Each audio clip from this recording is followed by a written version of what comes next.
بسم اللہ الرحمن الرحیم۔ بسم اللہ الرحمن الرحیم۔ السلام علیکم عزیز طلبہ کرام، امید ہے آپ حضرات خیریت سے ہوں گے۔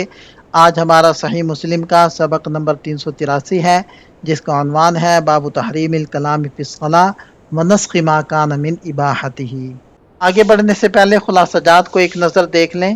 وبه قال حدثنا اسحاق بن ابراہیم قال اخبرنا عیسی بن یونس قال حدثنا الاوزاعی عن یحیی بن ابی کثیر بهذا الاسناد نحوه۔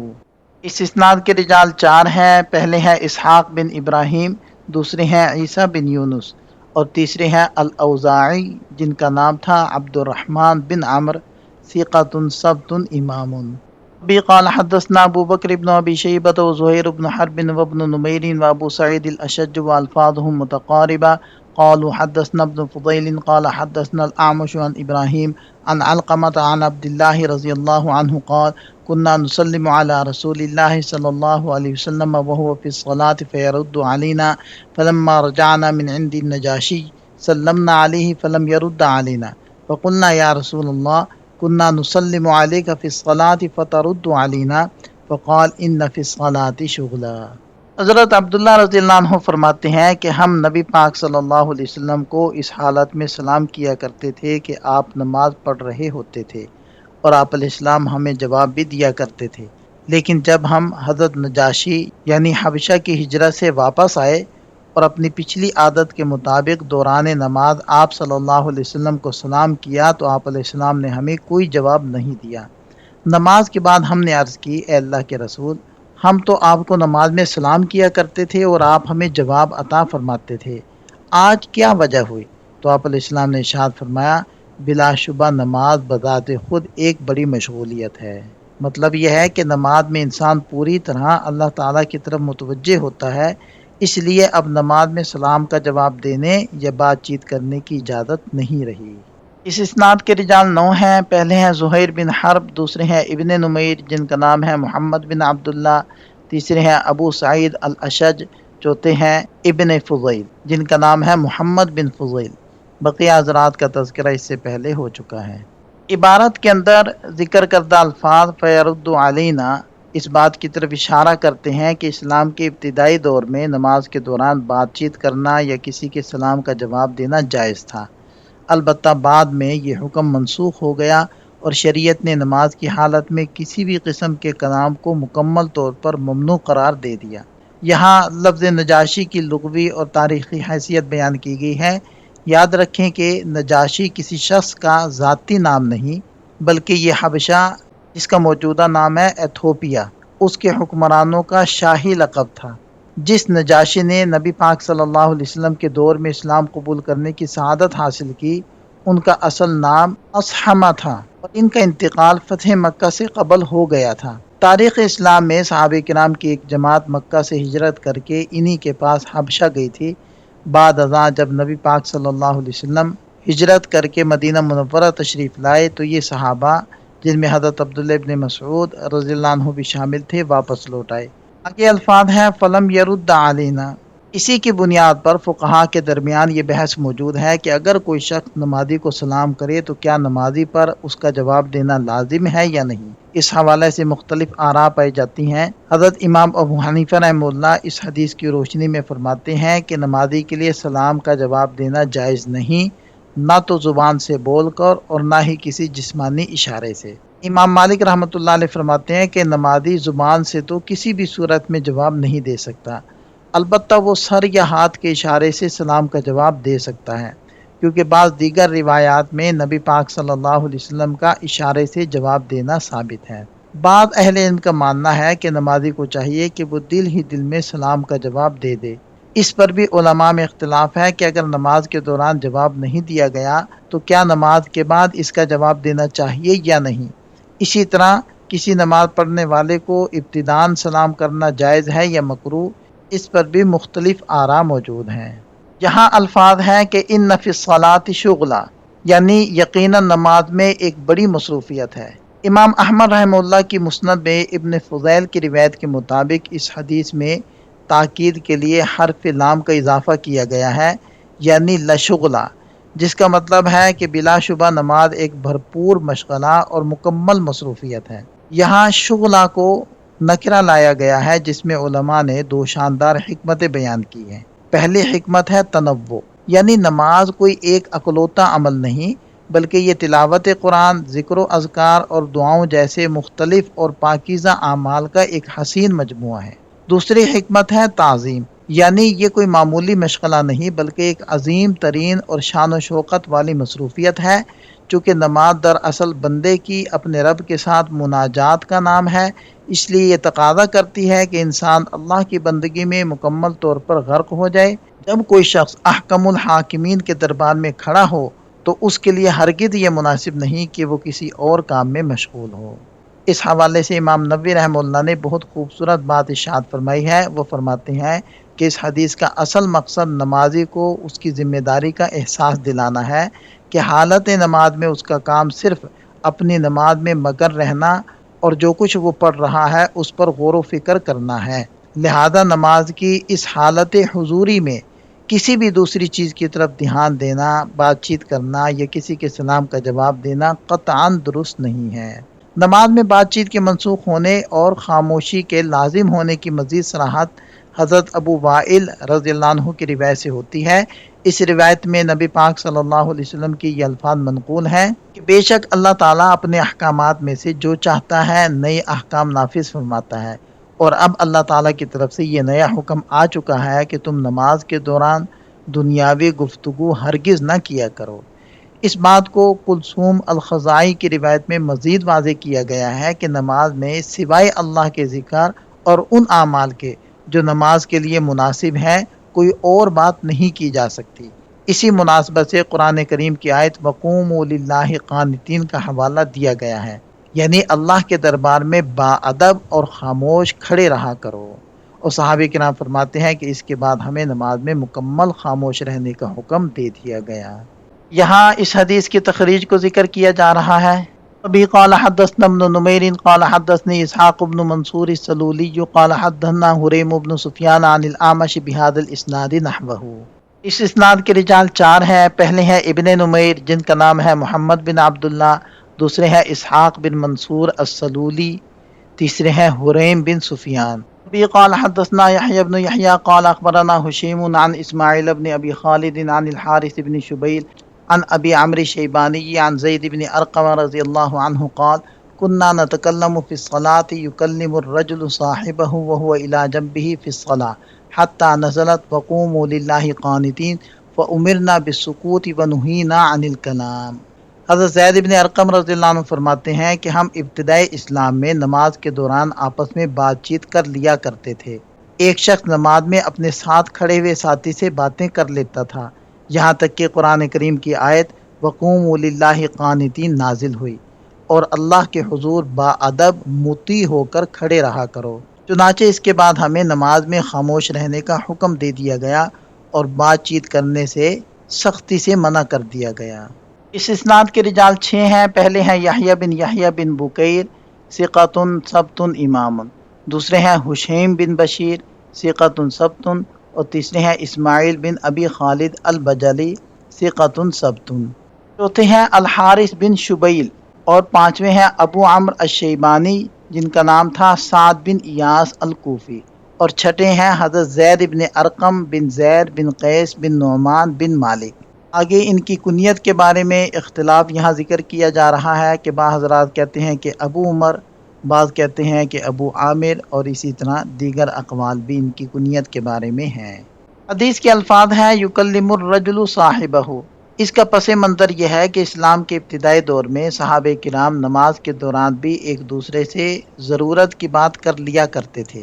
اس سے مراد ہر قسم کی عام گفتگو نہیں تھی، بلکہ وہ صرف بہت ضروری معاملات جیسے سلام کا جواب دینا یا کوئی انتہائی اہم ضرورت تک محدود رہتے تھے۔ اس کے بعد اس کی بھی ممانعت کر دی گئی۔ قرآن کریم کی آیت وقوموا للہ قانتین میں لفظ قنوت استعمال ہوا ہے۔ لغوی طور پر اس کے معنی اطاعت گزار اور نمازی کے کیے گئے ہیں۔ البتہ مفسر قرآن حضرت مجاہد رحمہ اللہ نے اس کی ایک بہت جامع اور روحانی تشریح بیان کی ہے۔ وہ فرماتے ہیں کہ قنوت میں کئی کیفیات شامل ہیں۔ اللہ کے حضور خشوع و خضوع کے ساتھ کھڑے ہونا، طویل قیام کرنا اور رکوع میں جھکنا، اپنی نگاہوں کو نیچا رکھنا، اللہ کے خوف سے دل میں خشیت پیدا کرنا اور عاجزی اختیار کرنا۔ اس حدیث کی روشنی میں جہاں اس آیت کا پس منظر بیان ہوا، علماء کا یہ کہنا سب سے درست ہے کہ یہاں قنوت سے مراد خاص طور پر نماز کے دوران خاموش رہنا ہے۔ یہاں ایک بہت لطیف نکتہ ہے کہ جب کہا جاتا ہے کہ ہمیں خاموش رہنے کا حکم دیا گیا ہے، تو اس کا ہرگز یہ مطلب نہیں کہ نماز میں بالکل ہی گونگے بن جانا یا مطلق خاموشی اختیار کرنی ہے۔ نماز میں سکوت کا مطلب صرف دنیاوی کلام سے بچنا ہے۔ نماز بذات خود خاموشی کا نام نہیں ہے، کیونکہ نماز تو سراسر قرآن کی تلاوت، اللہ کا ذکر، تسبیح اور دعاؤں کا نام ہے۔ لہذا نمازی کو صرف انسانوں سے گفتگو کرنے سے منع کیا گیا ہے، جبکہ اللہ تعالیٰ سے کلام یعنی تلاوت اور ذکر نماز کا لازمی اور جزو لا ینفک ہے۔ یہ حدیث متفق علیہ ہے اور دیگر ائمہ حدیث نے بھی اپنی اپنی کتابوں کے اندر اس حدیث کو ذکر کیا ہے۔ وبی قال حدثنا ابو بکر بن ابی شیبۃ قال حدثنا عبد الله بن نمیر ووقیع قال وحدثنا اسحاق بن ابراہیم قال اخبرنا عیسی بن یونس كلهم عن اسماعیل بن ابی خالد بهذا الاسناد نحوه۔ اس اسناد کے رجال 6 ہیں۔ پہلے ہیں عبداللہ بن نمیر الحمدانی، دوسرے ہیں وقی بن الجراح۔ بقیہ حضرات کا تذکرہ اسی باب میں ہو چکا ہے۔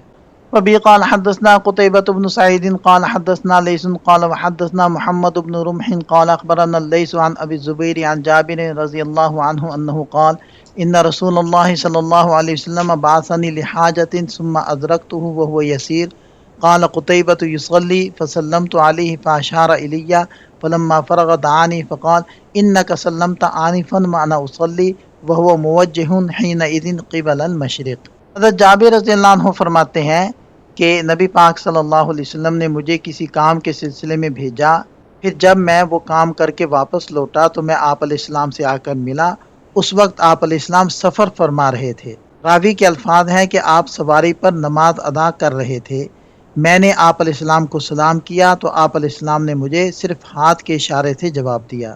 پھر جب آپ علیہ السلام نماز سے فارغ ہوئے تو مجھے بلایا اور ارشاد فرمایا تم نے ابھی مجھے سلام کیا تھا اور میں اس وقت نماز پڑھ رہا تھا۔ حضرت جابر رضی اللہ عنہ فرماتے ہیں کہ آپ صلی اللہ علیہ وسلم اس وقت سواری پر نفل نماز پڑھتے ہوئے مشرق کی طرف رخ کیے ہوئے تھے۔ دوران سفر سواری جس طرف بھی جا رہی ہو اسی رخ پر نفل نماز پڑھنا جائز ہے، خواہ وہ رخ قبلے کی طرف ہو یا مشرق وغیرہ کی طرف ہو، جیسا کہ اس حدیث سے ثابت ہے۔ اس اسناد کے رجال 5 ہیں۔ پہلے ہیں قتیبہ بن سعید بن جمیل، دوسرے ہیں محمد بن رمح بن مہاجر التجیبی، تیسرے ہیں اللیث بن سعد، چوتھے ہیں ابو الزبیر محمد بن مسلم، اور پانچویں ہیں حضرت جابر بن عبداللہ بن عمر بن حرام السلمی الانصاری، صحابی ابن صحابی ہیں رضی اللہ عنہما۔ مدینہ میں 70 ہجری کے بعد ان کی وفات ہوئی، اس وقت ان کی عمر 94 برس تھی۔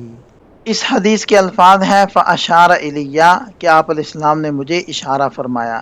اس کی تشریح میں محدثین اور فقہاء کے 2 مختلف نقطۂ نظر سامنے آتے ہیں۔ امام نووی رحمہ اللہ کے نزدیک یہ حدیث اس بات کی واضح دلیل ہے کہ حالت نماز میں ہاتھ یا سر کے اشارے سے سلام کا جواب دینا جائز ہے اور اس عمل سے نماز فاسد نہیں ہوتی۔ امام طحاوی رحمہ اللہ نے ایک دوسری روایت کے الفاظ فلم یرد علیہ کو سامنے رکھتے ہوئے فرمایا ہے کہ آپ علیہ السلام کا یہ اشارہ دراصل سلام کا جواب نہیں تھا، بلکہ یہ اشارہ سلام کرنے والے کو بات چیت سے روکنے اور محض یہ بتانے کے لیے تھا کہ میں اس وقت نماز میں مشغول ہوں۔ فقہ حنفی کی معتبر کتاب الدر المختار میں اس مسئلے کی حتمی وضاحت یوں کی گئی ہے کہ اگر کوئی شخص نماز میں زبان سے بول کر سلام کا جواب دے گا تو اس کی نماز ٹوٹ جائے گی۔ البتہ ہاتھ کے اشارے سے جواب دینے سے نماز فاسد تو نہیں ہوتی، لیکن مفتبی اور معتمد قول کے مطابق حالت نماز میں اشارے سے جواب دینا مکروہ ہے۔ آگے الفاظ ہیں وَهُوَ مُوَجِّهٌ، اس کا مفہوم یہ ہے کہ آپ علیہ السلام کا چہرہ مبارک اور آپ کی سواری کا رخ ایک ہی سمت میں تھا۔ اس سے ایک بہت اہم اور متفق علیہ فقہی اصول ثابت ہوتا ہے کہ سفر کے دوران سواری مثلاً اونٹ، بس، ٹرین، جہاز وغیرہ پر نفل نماز ادا کرنا بالکل جائز ہے۔ اس صورت میں سواری کا رخ جس سمت بھی ہو، خواہ وہ قبلہ رخ ہو یا نہ ہو، اسی طرف منہ کر کے نفل نماز پڑھی جا سکتی ہے۔ یاد رہے کہ یہ رخصت صرف نفل نماز کے لیے ہے اور اس پر تمام امت اور علماء کرام کا اجماع ہے۔ وبه قال حدثنا احمد بن يونس قال حدثنا زهير قال حدثني ابو الزبير عن جابر رضي الله عنه قال ارسلني رسول الله صلى الله عليه وسلم وهو منطلق الى بني المصطلق فاتيته وهو يصلي على بعيره فكلمته فقال لي بيده هكذا واومأ زهير بيده ثم كلمته فقال لي هكذا فاومأ زهير ايضا بيده نحو الارض وانا اسمعه يقرأ يومئ برأسه فلما فرغ قال ما فعلت في الذي ارسلتك له فانه لم يمنعني ان اكلمك الا اني كنت اصلي قال زهير وابو الزبير جالس مستقبل الكعبة فقال بيده ابو الزبير الى بني المصطلق فقال بيده الى غير الكعبة۔ حضرت جابر رضی اللہ عنہ فرماتے ہیں کہ نبی پاک صلی اللہ علیہ وسلم نے مجھے کسی کام سے بھیجا۔ اس وقت آپ علیہ السلام غزوہ بنو المصطلق کی طرف تشریف لے جا رہے تھے۔ جب میں وہ کام کر کے واپس لوٹا تو میں آپ علیہ السلام کے پاس آیا۔ اس وقت آپ علیہ السلام اپنے اونٹ پر نماز ادا فرما رہے تھے۔ میں نے آپ صلی اللہ علیہ وسلم سے بات کی یا سلام کیا تو آپ علیہ السلام نے مجھے اپنے ہاتھ سے اس طرح اشارہ کیا۔ یہ بتاتے ہوئے راوی حدیث حضرت زبیر نے اپنے ہاتھ سے اشارہ کر کے دکھایا۔ میں نے دوبارہ آپ علیہ السلام سے بات کی تو آپ علیہ السلام نے پھر اسی طرح اشارہ کیا۔ حضرت زبیر نے دوبارہ زمین کی طرف ہاتھ کا اشارہ کر کے بتایا۔ حضرت جابر فرماتے ہیں کہ میں سن رہا تھا کہ آپ علیہ السلام تلاوت فرما رہے ہیں اور رکوع و سجود کے لیے سر سے اشارہ فرما رہے ہیں۔ پھر جب آپ علیہ السلام نماز سے فارغ ہوئے تو فرمایا تم نے اس کام کا کیا کیا جس کے لیے میں نے تمہیں بھیجا تھا؟ مجھے تم سے بات یا سلام کا جواب دینے سے محض اس بات نے روکا کہ میں نماز پڑھ رہا تھا۔ راوی حضرت زہیر بیان کرتے ہیں کہ ابو زبیر جب یہ حدیث بیان کر رہے تھے تو وہ کعبۃ اللہ کی طرف رخ کیے بیٹھے تھے۔ انہوں نے اپنے ہاتھ سے بنی مصطلق کی طرف اشارہ کر کے بتایا اور ان کا یہ اشارہ کعبہ کے رخ کے علاوہ کسی اور سمت میں تھا۔ اس حدیث سے بھی یہ ثابت ہوتا ہے کہ سفر کے دوران سواری پر نفل نماز پڑھتے ہوئے سواری کا رخ جس طرف بھی ہو نماز ہو جاتی ہے، جیسا کہ آپ صلی اللہ علیہ وسلم کا رخ کعبہ کے بجائے بنو مصطلق کی طرف تھا۔ اس اسناد کے رجال 4 ہیں۔ پہلے ہیں احمد بن یونس، دوسرے ہیں زہیر بن معاویہ، بقیہ حضرات کا تذکرہ اس سے پہلے ہو چکا ہے۔ وبه قال حدثنا ابو كامل الجحدري قال حدثنا حماد بن زيد عن كثير عن عطاء عن جابر رضي الله عنه قال كنا مع النبي صلى الله عليه وسلم يعني في سفر فبعثني في حاجة فرجعت وهو يصلي على راحلته ووجهه على غير القبلة فسلمت عليه فلم يرد علي فلما انصرف قال إنه لم يمنعني أن أرد عليك إلا أني كنت أصلي۔ ترجمہ واضح ہے۔ اس اسناد کے رجال 5 ہیں۔ پہلے ہیں ابو کامل الجحدری جن کا نام ہے فضیل بن حسین البصری، دوسرے ہیں حماد بن زید، تیسرے ہیں کثیر بن شنزیر اور چوتھے ہیں عطا بن ابی رباح اسلم القرشی۔ وبه قال حدثني محمد بن حاتم قال حدثنا معل بن منصور قال حدثنا عبد الوارث بن سعيد قال حدثنا كثير بن شنزير عن عطاء عن جابر رضي الله عنه قال بعثني رسول الله صلى الله عليه وسلم في حاجة بمعنى حدیث حماد۔ اس اسناد کے رجال 6 ہیں۔ پہلے ہیں محمد بن حاتم، دوسرے ہیں معل بن منصور، تیسرے ہیں عبد الوارث بن سعید اور بقیہ حضرات کا تذکرہ اس سے پہلے ہو چکا ہے۔ یہاں ان احادیث سے حاصل ہونے والے چند فوائد اور نکات ذکر کیے جا رہے ہیں۔ سبق مکمل ہو جاتا ہے، ایک نظر خلاصے کو دیکھ لیں۔ یہ سبق سے متعلق چند سوالات ہیں، ان کے جواب تحریر کریں۔ ملتے ہیں نئے سبق کے ساتھ۔ اللہ تعالیٰ ہم سب کا حامی و ناصر ہو۔ دعاؤں میں یاد رکھیے گا۔ السلام علیکم۔